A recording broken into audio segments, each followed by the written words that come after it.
Today, we are taking a deep dive into two timeless rules that will always work to keep you out of trouble. So whether stock markets are ripping higher, whether stock markets are crashing, whether GIC rates are high, whether GIC rates are low, these are two simple rules that if you follow them, you are going to stay on the right track. Hi there, Mike Preto here, Portfolio Manager at Hillside Wealth, IA Private Wealth.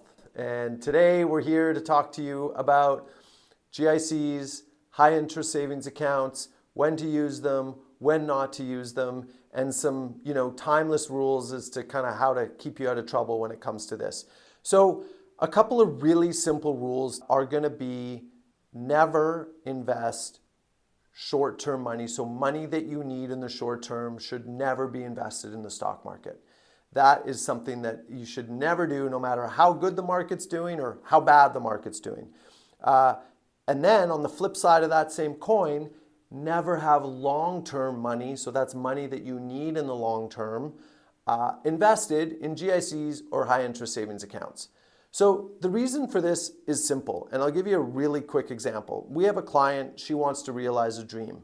Her dream is expensive. She's got to take her family, her whole extended family, on a big cruise, and she's fronting the bill for this. So she was talking to her travel agent and making this happen, and she was shocked to see how much stuff had gone up in value, in price, over these last couple of years. And that's why if you don't have your money working for you in the stock market, beating inflation, then you're not going to be able to keep pace with that with GICs.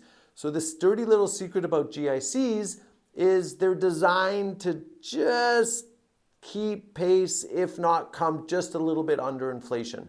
So guess what? When inflation's running high, interest rates are typically running high, and that's when GIC rates are coming high.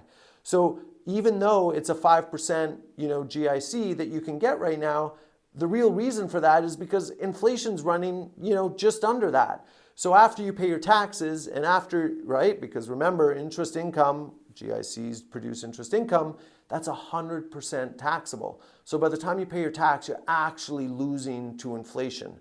Whereas with the stock market, people get scared away from it because of the volatility. But the thing to remember is that if you don't need this money in the long term, if it's not required, then what do we care about what happens in the short term? So that's really how we want you to think about GICs in the stock market, and those two simple rules will keep you out of trouble moving forward. If you want to see a real life comparison of what a 100% equity portfolio here at Hillside did over the last 5 years versus what a GIC would have done in that same 5-year period, please reach out, let us know. We'll send you the analysis that we conducted.